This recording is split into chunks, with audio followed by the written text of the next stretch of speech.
Olá a todos! No vídeo de hoje eu vou apresentar a Eletrobras, uma empresa que todo mundo aqui já deve ter ouvido pelo menos falar. Desde já, convido a todos a se inscreverem no nosso canal do YouTube, a nos acompanharem pelas redes sociais e também a darem o like no vídeo logo abaixo. A Eletrobras é uma empresa de utilidade pública de energia elétrica. Ela atua nos três segmentos: geração, distribuição e também na transmissão de energia. A empresa realizou IPO em 71 aqui no Brasil, mas ela também tem ações listadas diretamente na NYSE, que é a Bolsa de Nova York, e também a Bolsa de Madrid. As ações são listadas hoje no nível 1 de governança corporativa. A empresa vale em torno de 41 bilhões. As ações ON, que são a Eletrobras 3, negociam acima de 50 milhões ao dia. As ações PN têm uma liquidez maior. E no terceiro trimestre de 2018, a empresa teve uma receita de 8,9 bilhões, mas teve um prejuízo de pouco mais de 1,6 bilhões. Então aqui a gente vê a estrutura acionária da Eletrobras.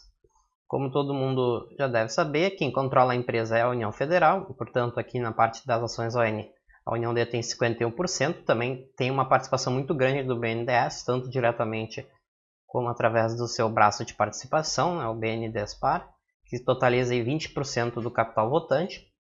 Também o Fundo Nacional de Desenvolvimento tem 4%, Banco Clássico 6%, e para o resto do mercado ficam 19%. Já na parte do capital preferencial, a União não detém nenhuma parte desse capital, a maior parte está no mercado, por isso que a gente vê uma liquidez maior para esse tipo de ação. E totalizando, portanto, a União acaba ficando com 41% do capital da empresa, o BNDES com quase 19% e o mercado mais ou menos com 32%. Uma história breve da Eletrobras: ela foi fundada em 11 de junho de 62, ainda sob o governo de João Goulart.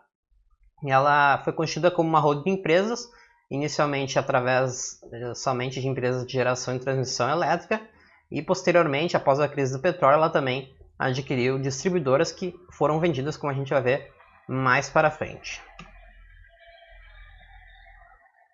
Então a Eletrobras tem como os principais negócios, como eu havia comentado, geração, transmissão e distribuição de energia. Aqui a gente vai falar um pouco sobre cada um deles.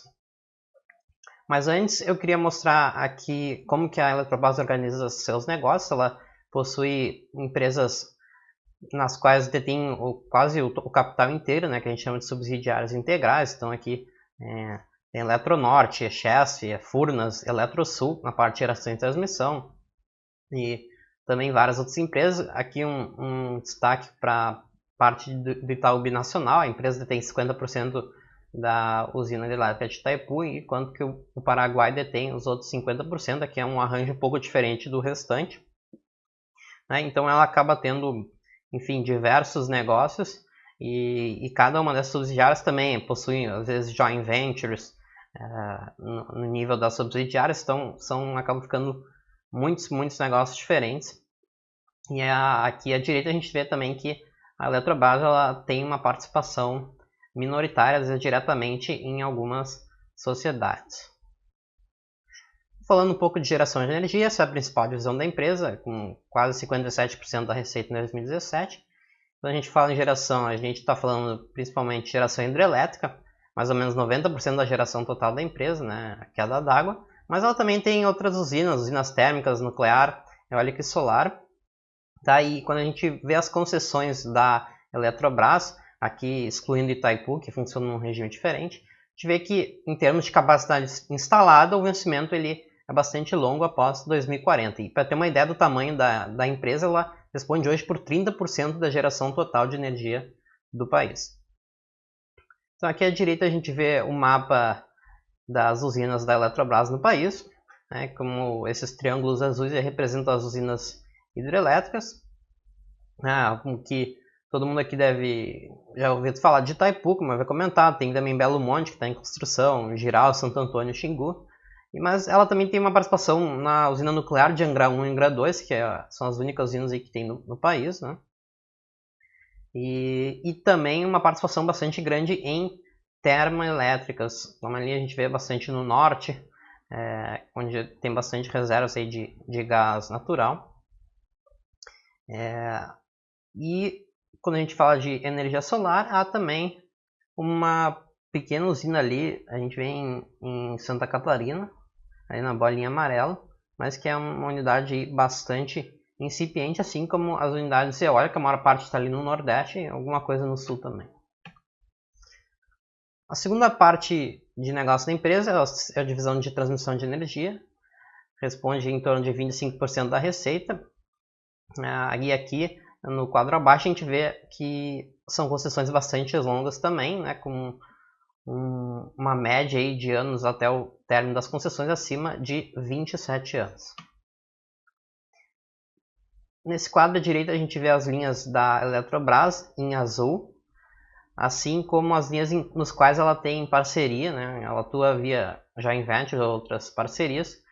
Então podemos ver que é uma participação bastante grande da Eletrobras no sistema de transmissão brasileiro. Acima de 230 kV, as linhas Eletrobras respondem por 48% do total de linhas no país. E quando a gente vê a parte das receitas, que a gente chama de RAP, né, Receita Anual Permitida, a Eletrobras tem pouco mais de 11 bilhões de RAP, considerada a maior empresa de transmissão elétrica da América Latina. Por fim, a parte de distribuição, na verdade, aqui eram operações deficitárias lá no norte do país. A empresa terminou de privatizar essas companhias. A gente viu esse processo ocorrer aí ao longo de 2018. Então ela privatizou as distribuidoras de Rondônia, Acre, Piauí, Roraima, Amazonas e também no Alagoas. Queria só ressaltar alguns pontos. A empresa é controlada pela União, né? Então é sempre um ponto a chamar a atenção quando a gente fala de empresas estatais, em que pode haver um conflito de interesse maior do que no caso de empresas privadas, porque aí podem entrar questões de política, né? Corrupção, todo mundo sabe o que acontece nas altas cúpulas dessas empresas. Falando um pouco do setor de energia, é um setor altamente regulado, quando a gente pensa nas receitas, então a forma das empresas aumentar a sua rentabilidade é sendo bastante eficientes nos seus projetos também, através de uma estrutura de capital otimizada. Então aqui eu marquei esse ponto bastante importante, e não é à toa que a gente percebe que as empresas privadas de energia costumam ser mais rentáveis, enfim, tem menos desperdício, menos gastos não essenciais, né? Ou menos corrupção também. No ano passado a gente viu toda uma discussão se a Eletrobras ia ser ou não privatizada, isso ainda está em discussão. Tá? Ela foi incluída no Programa Nacional de Desestatização em 19 de abril do ano passado, então é algo aí que o mercado especula bastante.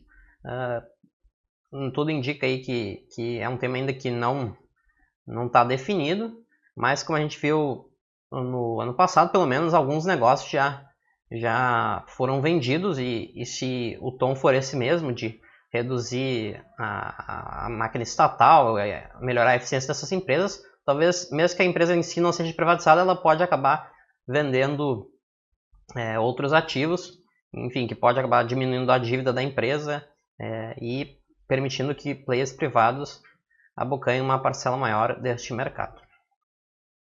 Então aqui terminamos mais um vídeo. Lembrando, não é recomendação de compra ou de venda das ações da Eletrobras, mas se vocês quiserem saber quais são as nossas recomendações, eu sugiro clicar no link que está aparecendo aí no vídeo e também na descrição do canal.